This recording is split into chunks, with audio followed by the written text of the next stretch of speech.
In 1972, Francis Ford Coppola's mafia epic, The Godfather, was released. It broke box office records, won huge critical acclaim, and helped revive the ailing Hollywood studio system. The Godfather's become part of the popular culture now. It was more than just a movie. It changed the way pictures looked. It changed the way pictures were cast.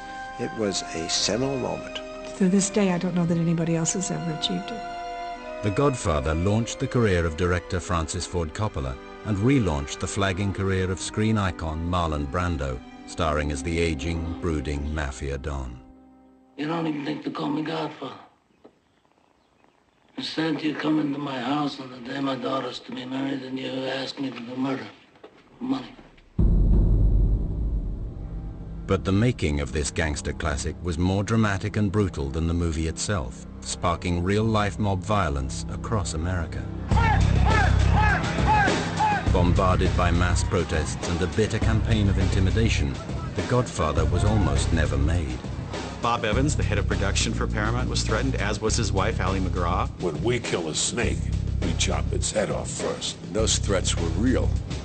Even worse, a genuine mafia godfather vowed to stop the movie by any means necessary. If he wanted to stop it, there was no way to shoot him. I told Al it's a fucking disaster. Left with no choice, Hollywood struck a historic deal with the mob. But as filming commenced, the streets of New York exploded into a fully fledged mafia war. We were shooting a movie, and they were shooting it out on the streets of New York. This is the untold story of The Godfather and the mob. Without the mob being involved in making The Godfather, there'd be no Godfather.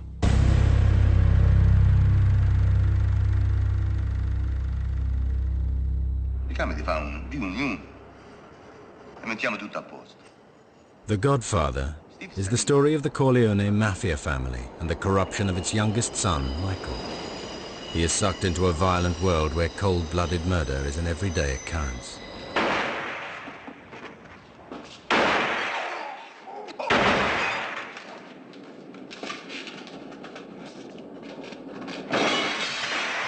But The Godfather, the greatest mafia epic ever made, had an inauspicious start.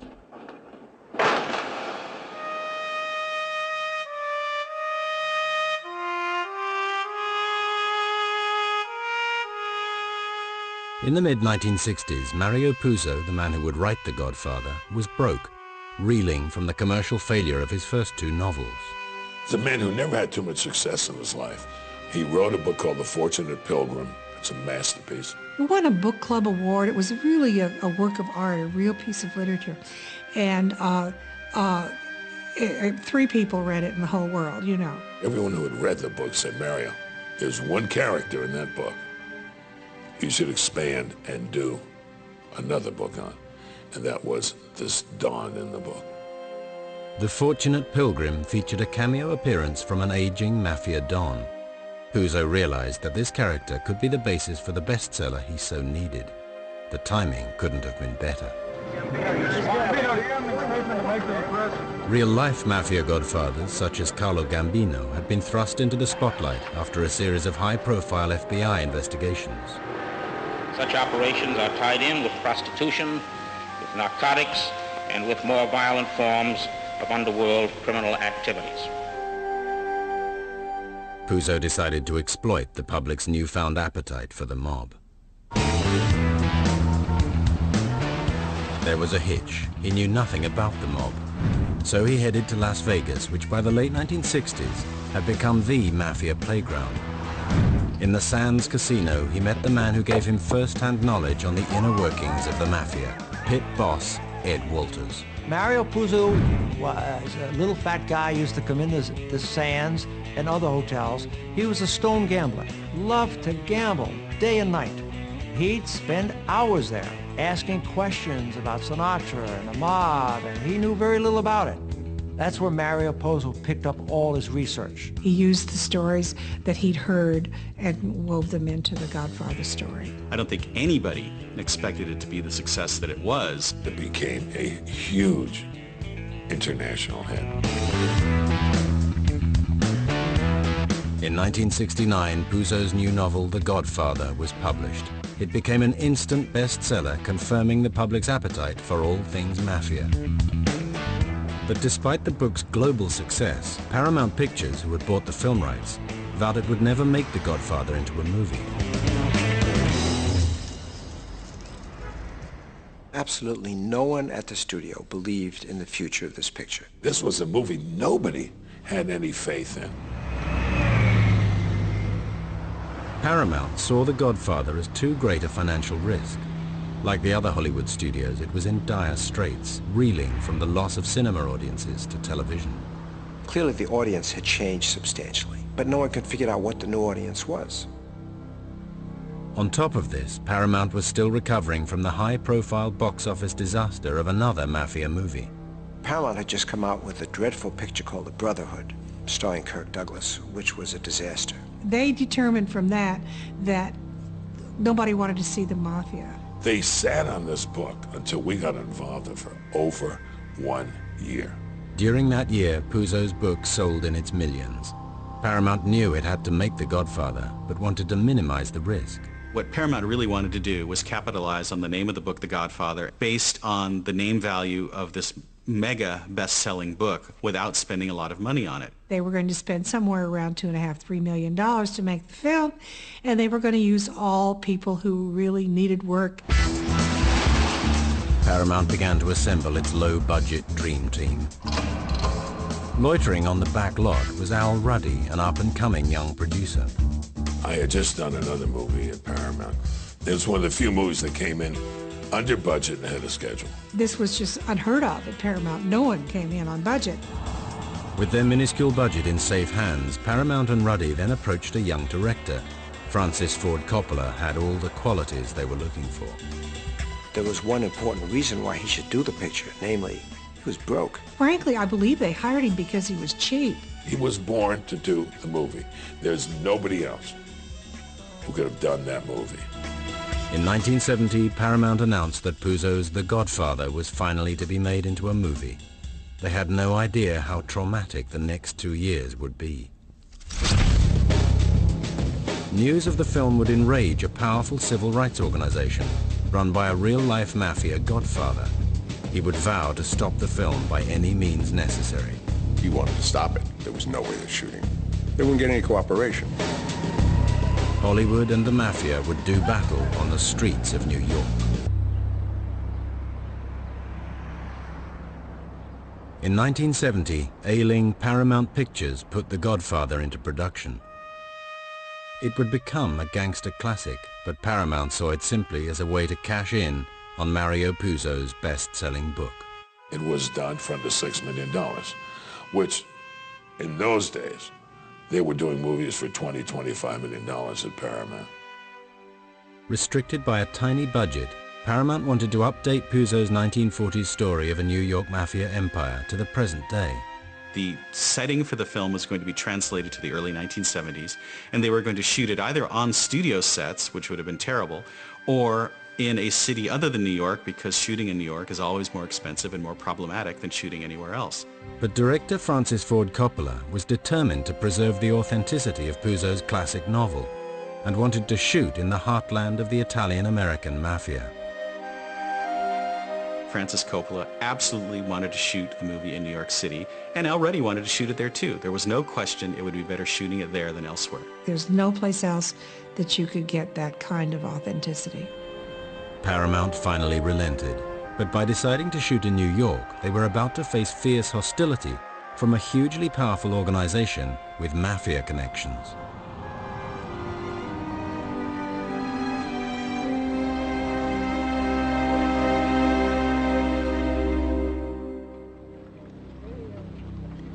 We are righteous, we represent good, we are good, we do good, and we're gonna force you to do good. By the time The Godfather was in production, a newly established New York organization, the Italian-American Civil Rights League, was gaining influence, boasting celebrities, politicians, and the clergy among its supporters. The membership grew in a space of a little over 2 years to 100,000 members, and that's not an exaggeration. The League's mission was to challenge the stereotype that all Italian Americans were involved in organized crime. There Mafia! Mafia! The purpose was to combat defamation and stereotyping, especially in motion pictures, movies, television. We were always being defamed. Every Italian American was in the mafia. If you were successful, no matter how hard you worked, you were labeled that you were in the mob. So it was really a good cause when it first initially was developed. Support was so great that when the League held its inaugural rally on June the 11th, 1970, New York was brought to a standstill. There was estimates from 250,000 people upwards. A lot of yelling and screaming, a lot of showbiz personalities came, some sang, some told jokes. It was pretty congenial at the beginning. The news that Paramount intended to shoot a mafia epic on the same streets where they were protesting enraged the members of the League. We will absorb anything, fight anyone that is discriminating, defaming our people at all times. When The Godfather was announced, the Civil Rights League totally realized that this would never be positive for the Italian Americans. They claimed there was no mafia, that there was no Cosa Nostra, and they didn't want us to make a movie about mafia or Cosa Nostra. The mafia is in Italy. How many? I don't know. They're in Italy. They're not here. But they were. The League's charismatic and hugely powerful frontman, Joe Colombo, was the head of one of 5 mafia dynasties that had a stranglehold over the streets of New York. Here was a man who was undoubtedly the head of a major mafia organization and at the same time claimed he was fighting for Italian-American civil rights. As far as they were concerned, he was a good-natured, pleasant person who deeply believed in the rights of Italian Americans. The fact that he was also being investigated on about 12 federal charges for larceny, embezzlement, gambling, and corruption probably sort of slipped through the cracks. Joe Colombo decided to turn the League's discontent into direct action against the Godfather. The League is under God's eyes, and as long as it does good things, the League will get stronger and stronger, and those who go against the League will feel his sting. Back in Hollywood, 3,000 miles away, a campaign of violence and intimidation began.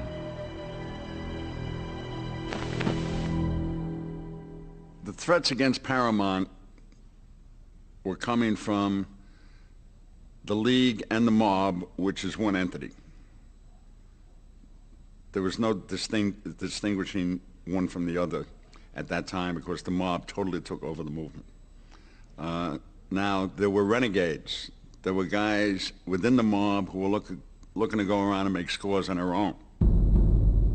The first person targeted was the Godfather's producer, Al Ruddy, who began receiving sinister phone calls.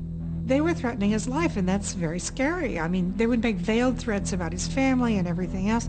And yeah, he was very nervous about the whole thing. I was notified by some people in the LAPD, and I'm sure coming from Washington, but basically locally, that I was being trailed. I was being followed every place I went in Los Angeles. Al, who's in itself a great Italian war hero, decided that he would trade cars with me. One night, my secretary, Betty McCart, took my dookie out to her house. And in the middle of the night, someone blew out all the windows to the car and left a note where the windshield had been, saying that they didn't want the picture made. So we were getting subtle messages. Bob Evans, the head of production for Paramount, was threatened, as was his wife, Allie McGraw. Bob got a call from the League saying they didn't want to see the movie made, and if it was made, this made a lot of problems. So Bob said, I'm not producing it, Al Ruddy is. And Joe said, when we kill a snake, we chop its head off first. In defiance of this intimidation campaign, Al Ruddy and the Godfather crew moved to New York. They set up offices at Paramount's parent company, Gulf and Western, in preparation for filming. But the threats were becoming far more menacing. There were bomb threats at Gulf and Western's building in New York City, where they had to clear the building at least twice. We knew that the bombs, as far as the Italian-American Civil Rights League were concerned, were bogus, the bomb scares. We knew it, but you had to respond to them because of the prevalence of all the bombings going around that whole scene. The fear of bombings was well founded. In 1970, a wave of politically motivated terrorist attacks had swept America. The Black Panthers, a radical black power movement, had been caught plotting to blow up stores across Manhattan. You gotta remember, in the early 70s, the Black Panthers were very active then. The BLA, the Black Liberation Army, was very active then. Weather Underground were very active then. They were actually planting bombs in the Capitol building in Washington and police headquarters in Manhattan. So they took advantage of that, just like they took advantage of the civil rights movement, which started in this country in the 60s. Undeterred, Al Ruddy and his team continued. But by doing so, they walked into the heartland of the New York Mafia.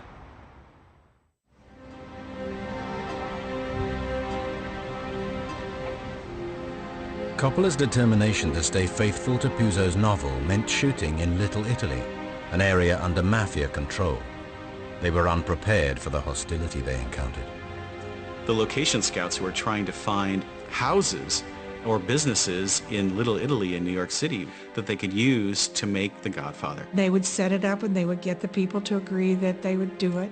And then when we'd go to that location, suddenly they'd change their minds. Through the League, the Mafia had begun a fresh campaign of intimidation and then extortion of the residents of Little Italy. The Italian Mafia went into Italian grocery stores and meat stores and bars and catering establishments and forced them to put their signs in their window. And the people who put those in their windows would have to pay the mob for the privilege of putting those things in their windows. So it was a total intimidation factor, not only of the people who made The Godfather, but also of the Italian-American community in New York City and the surrounding area. Terrified of reprisals, the residents had no choice but to turn the production team away. We had so little money to deal with that every time one of these things happened, it was a major blow to the picture. And so it wasn't just a matter of inconvenience, it was a matter of dollars and cents. Francis, without any permission, came to Mulberry Street to do a test. And Saeed just built this Cinemobile. He had like a main 4 on equipment. They parked it on the street and went into Umberto's to have lunch. And when they came out, the truck was gone. They were just showing them that, you know, you're not coming here. And he was just doing test shots. It had become obvious to Paramount that Little Italy was out of bounds. And more worryingly, the League's leader, Mafia crime boss Joe Colombo, held an ace card that could shut down the production for good. By the 1970s, the Mafia had infiltrated the labor unions. Within hours, they could organize pickets, boycotts, and all-out strikes. If Colombo turned the unions against Paramount, they wouldn't be able to shoot a single frame. You can't make the picture if the food trucks don't show up and the supply trucks don't roll on time, and you can't move your supplies and your people around the city. Nothing was going to move forward past a certain point unless we sat down with the League or the people who were really obstacles to us making this movie. It became very apparent. They knew they had to cooperate. They knew they needed a sympathetic mafia to shoot that film, especially in New York. Left with no choice, Al Ruddy had to come face to face with the Mafia Don who was stopping The Godfather in its tracks.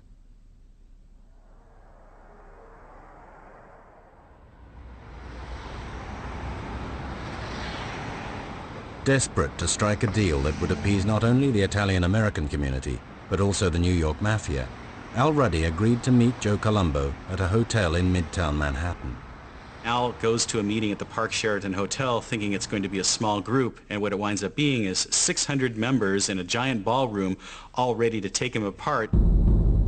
At that meeting, in front of 600 people, Al told them the truth, which was that the movie wasn't going to stereotype all Italian Americans, and that there were corrupt Irish people and corrupt Jewish people and, you know, corrupt WASPs in the movie too. I said, this is not going to be one of those cliche Italian, let's get the Italian gangsters in America, because then it's not going to have the broad appeal that worked for the book.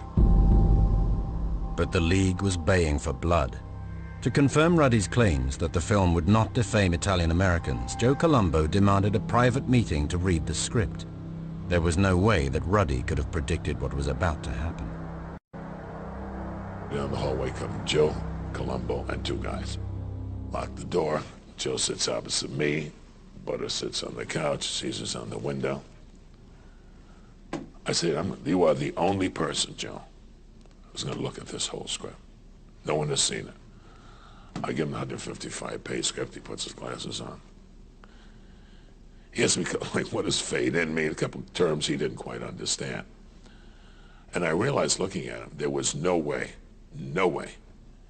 he's going to sit there and read 155 pages. So he takes, oh, God, these glasses. I can't read a goddamn glass. He throws it. He says, you read it, bud. Guy jumps off. Me, give it to Caesar. He throws it the other way. Now they're passing the script around like it's a hand grenade with the pin pulled out, right? Finally, Joe takes the script and smashes it on my desk. He says, wait a second. Do we trust this guy? Yeah, we all like him. I made a deal with him right there. That's how the deal was made. Al Ruddy made the deal of his life. Al Ruddy should have been a Godfather. If he wasn't Jewish, he'd be a great Godfather. When Al Ruddy made the deal was very simple. He said, we'll take out any words you don't want. You don't want mafia? We'll take it out. Colombo immediately agreed to Ruddy's offer.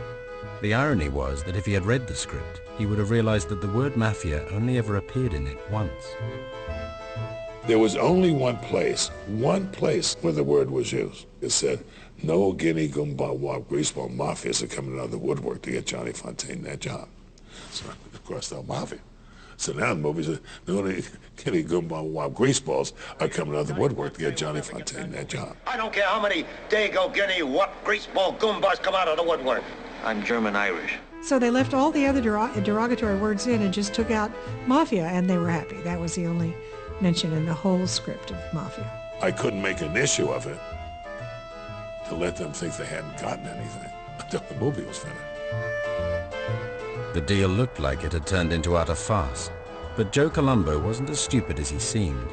Knowing Paramount needed to use authentic locations in mafia-controlled Little Italy, he saw an opportunity to cash in.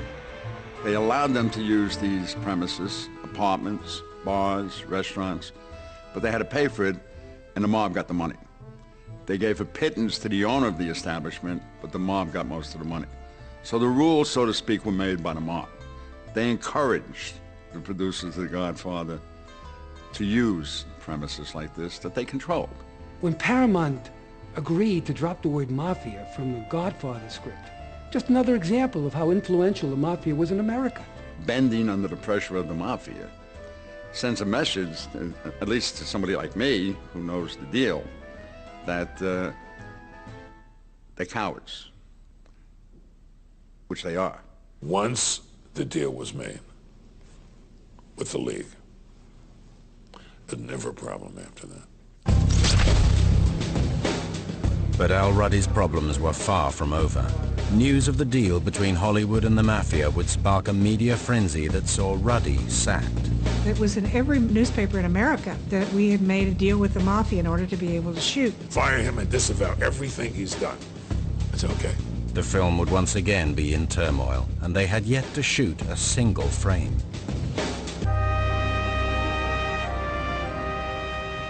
In order to shoot The Godfather on the streets of New York, Al Ruddy had struck a historic deal with the mob.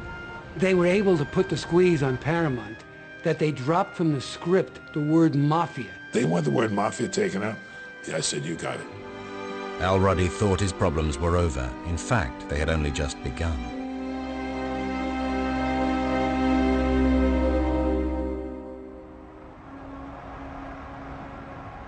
In March 1971, the day after their secret meeting, Mafia boss Joe Colombo summoned Al Ruddy to the offices of the Italian-American Civil Rights League.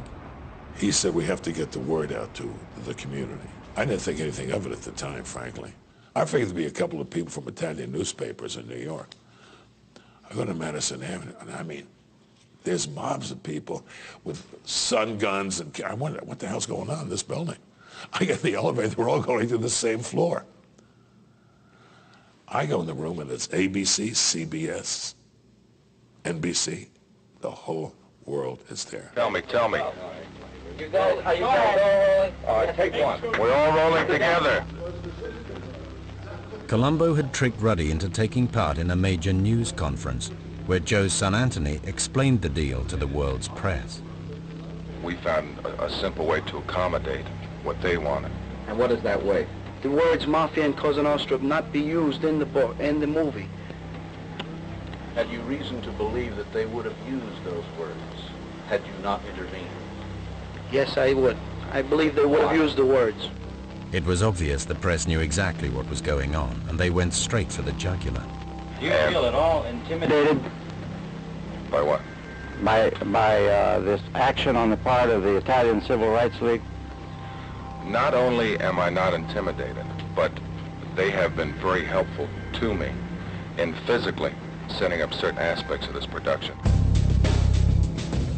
The next morning, news of the deal hit America. Hollywood had shaken hands with the Italian-American mafia. It was in every newspaper in America that we had made a deal with the mafia in order to be able to shoot. The Wall Street Journal had said, Mafia moves in on Gulf and Western. The stock had dropped. Ruddy's deal had caused Paramount's parent company, Gulf and Western, an international conglomerate, to lose billions from its stock value overnight.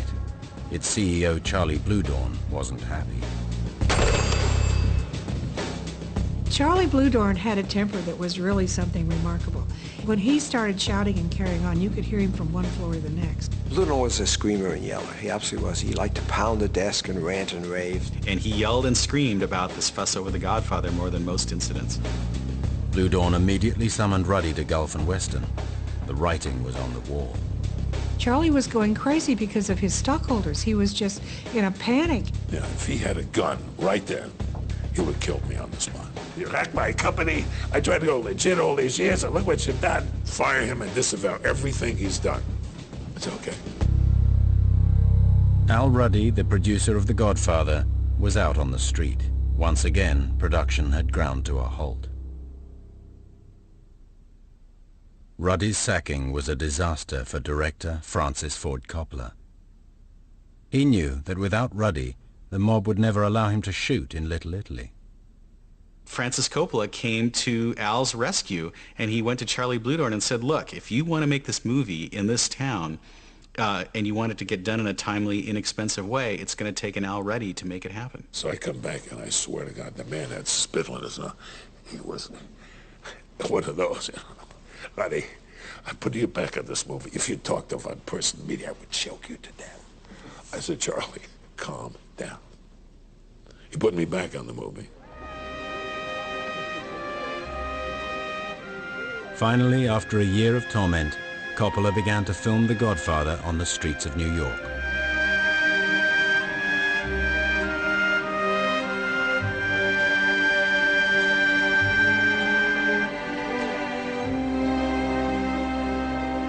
And the joy and the harmony lasted approximately 3 days.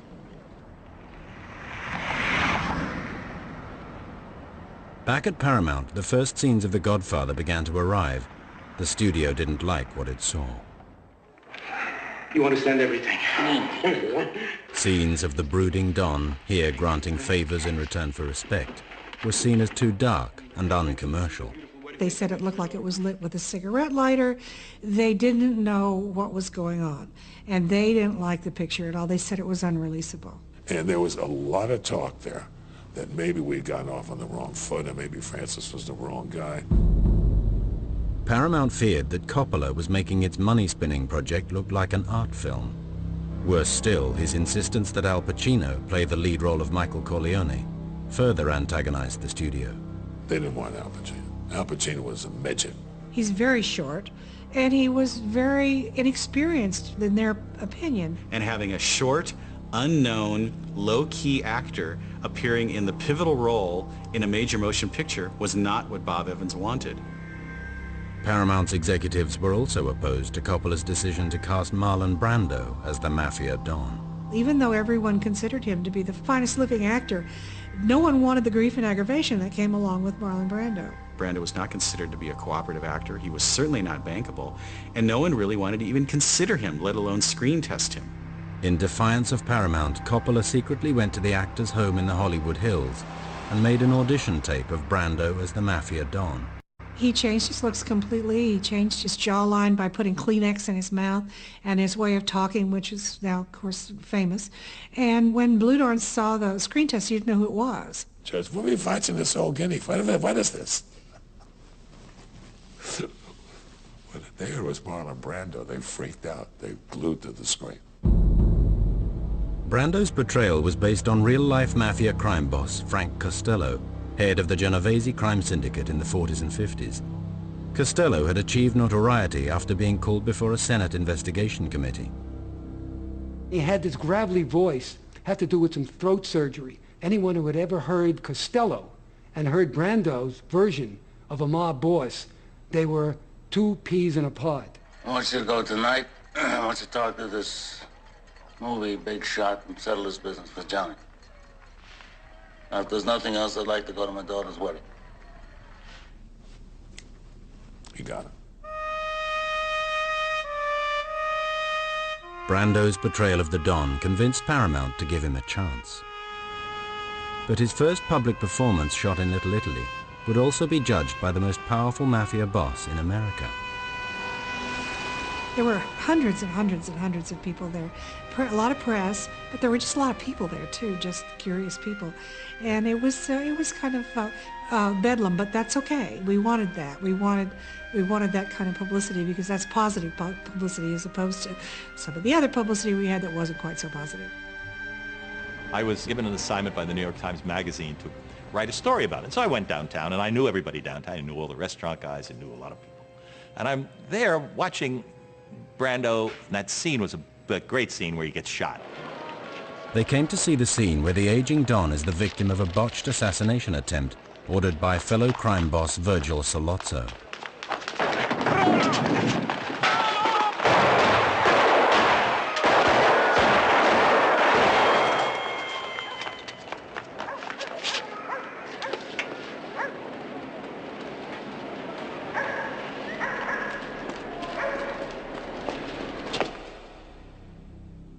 Brando's first outing in mob-controlled Little Italy had attracted attention from the New York Mafia. The mobsters who watched on were appalled by what they saw. They were complaining. They were saying, hey, it's not the way they do it. Look at him. Look at his hat. He's got his hat. He's got it pinched in the front. It's got to be a block. He's got to be a block hat. And the other guy says, yeah, look at the way they're holding those guns like they're flowers. They don't know how to do it. They don't know how to shoot a guy. And these guys, I assumed, had experience. Guy comes up to me. He says, why do you make him look so old in all those old clothes? Get him a silk suit or something. He don't have to look like that. I mean, they thought he should be flashier than he was, right? But the real judgment of Brando's performance lay with one man observing the shoot from Ferrara's coffee shop across the street. The power just sort of radiated out of that coffee shop all through the street. That whole little community knew that the man was in town. It was almost like a papal visit. In the coffee shop was Carlo Gambino, the most powerful mafia boss of his generation. You would never, ever, ever in 100 million years, if you met this guy, think he was what he was. A mafia capo di tutti capi, the boss of all bosses. Carlo Gambino basically was the guy. I mean, the Gambino family was the strongest family in the 70s. I think they had like 4,000 soldiers. Carlo Gambino could make one phone call to a commissioner or somebody, and they wouldn't have got licensed to shoot. No, Carlo Gambino, another smart thing he did. He realized, let it go. Brando had won the real-life Godfather's seal of approval. After blocking the film for so long, the mafia were becoming seduced by Hollywood. But to the mob, if Hollywood was to make a film about them, it was only natural that they should be given starring roles.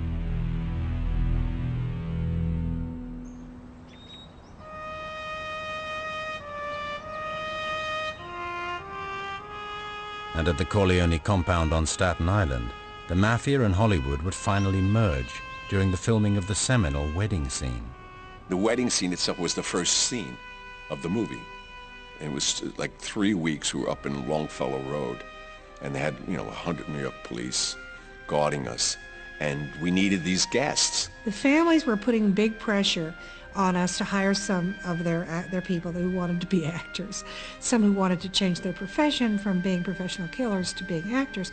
And so we did, in fact, hire a couple of people that way. There were clearly people in New York, League members among them, who wanted to be in the picture. And if you need Italian Americans to be in the movie, why can't it be us? The photographer at the wedding and other parts of that movie, that was the same photographer. That was the League's official photographer.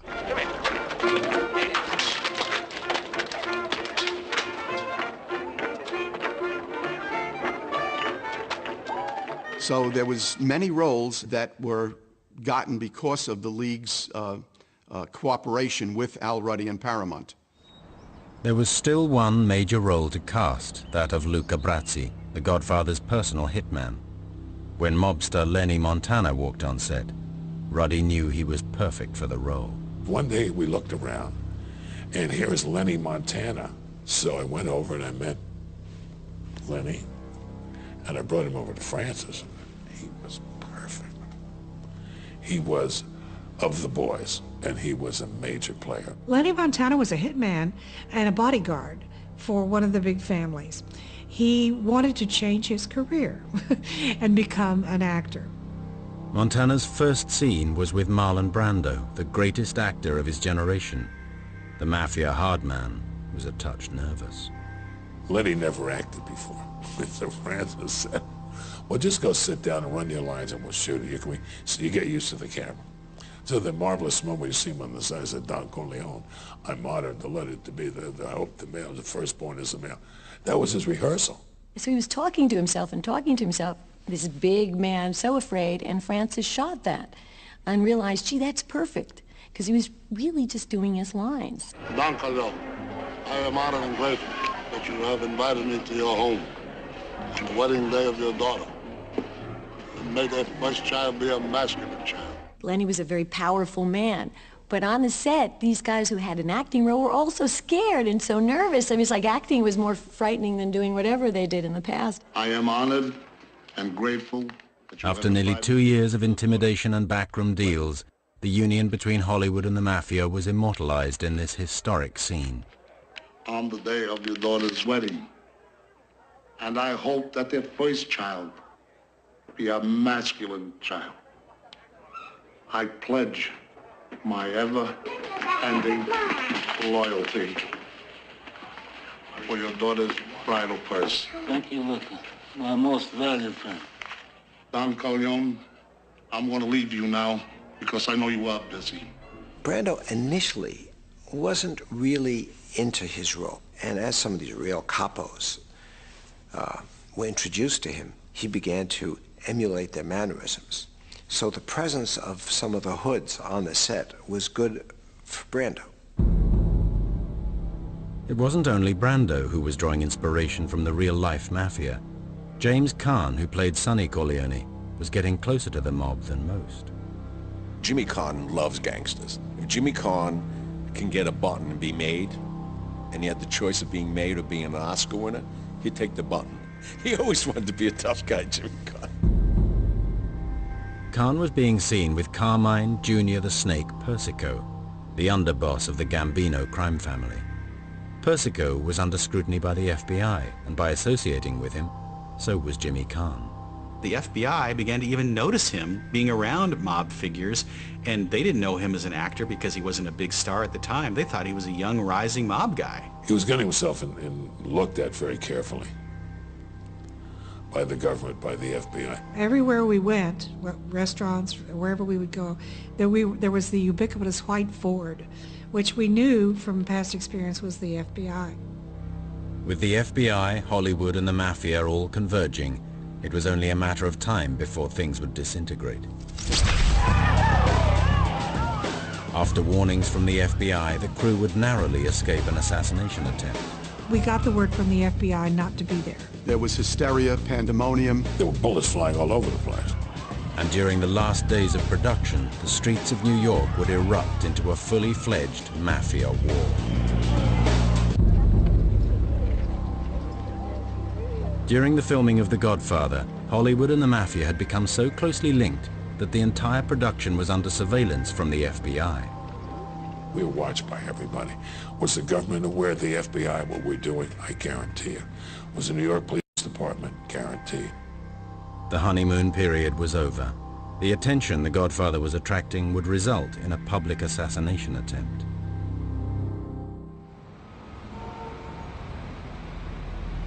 On June the 28th, 1971, Joe Colombo's Italian-American Civil Rights League held their second annual rally at Columbus Circle, New York. Godfather producer Al Ruddy was to be the guest of honor. I had a call the night before the big rally. I just was told very succinctly, under no circumstance am I to be on that day. It's tomorrow, Columbus Circle. And the phone went dead. Crowds of over 100,000 people converged on Columbus Circle awaiting the arrival of League leader and Mafia boss Joe Colombo. 4 blocks away, the Godfather was shooting its final scenes.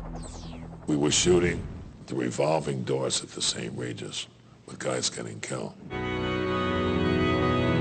Simultaneously, as Coppola filmed this cold-blooded Mafia hit, real life would imitate art.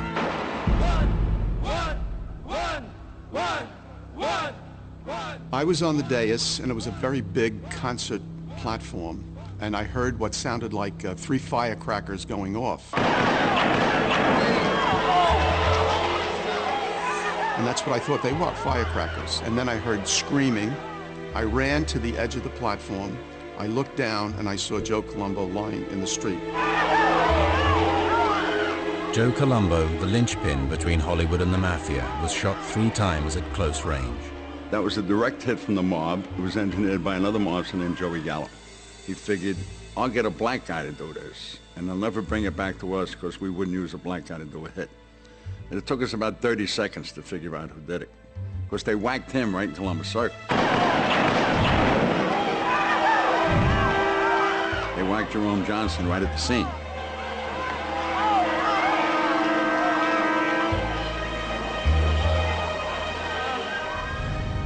Colombo's public dealings with the Godfather's producers and his work with the League had infuriated the other Mafia families. He was breaking the Mafia vow of omerta, meaning silence. They decided he was a liability and had to be removed. Joe Colombo was a pariah in the Mafia world once he became public like he did. He was getting crazy with power, and was told to stop, and it didn't stop, so. If there was no Joe Colombo, there was no League, so there was no threat. And within a year, the League was finished. Period. Case closed. Colombo fell into a coma from which he never recovered. He died 7 years later. His shooting meant the end of the fledgling Italian-American Civil Rights League and sparked a bitter Mafia war. There was a real war going on in New York City between the families, and they were shooting it out on the streets of New York. Crazy Joe Gallo was assassinated in Little Italy. Crazy Joe Gallo, the architect of Colombo's assassination, was slaughtered at Umberto's clam house, Little Italy. Just another mob hit that was occurring right at the time when interest in the mob and the Godfather was at its peak. The covers of Time magazine were, is art imitating life? You know, they had us with guns, and I mean, it became reality. After 2 years of intimidation, protest, media condemnation, and a Mafia hit, The Godfather was finally released.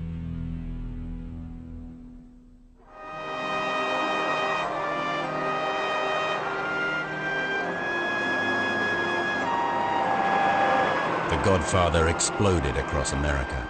It broke box office records, rejuvenated Hollywood, and was hailed as a seminal gangster epic. It was an amazing, happy time when the movie came out. We used to drive around and watch the queues of the people because it was such a thrill to us to see so many people going. This was truly a sensation, the first major picture of the 1970s to really hit at the box office. It's the first movie to ever be Gone with the Wind. You know, Gone with the Wind was the box office champ till The Godfather opened. While Paramount celebrated at a lavish premiere, the mafiosi were furious. Hollywood had snubbed them and they demanded to know why they hadn't been invited. Where are our tickets to the premiere? Well, the last thing in the world we wanted was those people at our premiere. Joe's son Anthony called Al Ruddy demanding an explanation. He said, well, don't you think that's unfair? I said, what do you mean? He said, Al, when Hollywood does a movie about the Army, the generals are the guests of honor. Then a movie about the Navy, the admirals are sitting up front. You think we'd be the goddamn guests of honor when there's things like those, we can't see the movie. They were really getting ugly about the whole thing. So we decided to give them their very own premiere. When it was over, the projectionist called me.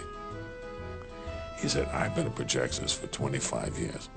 Nobody ever gave me a $1,000 tip.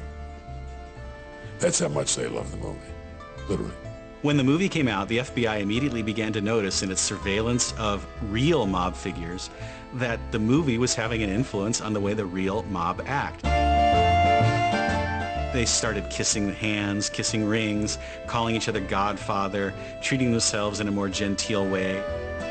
The Godfather, a film initially opposed by the Mafia, was now adopted by the Mafia. It was the ultimate irony. When we come in with the guns out and the whole routine, they got the tape of The Godfather in the television VCR, watching it. They loved it.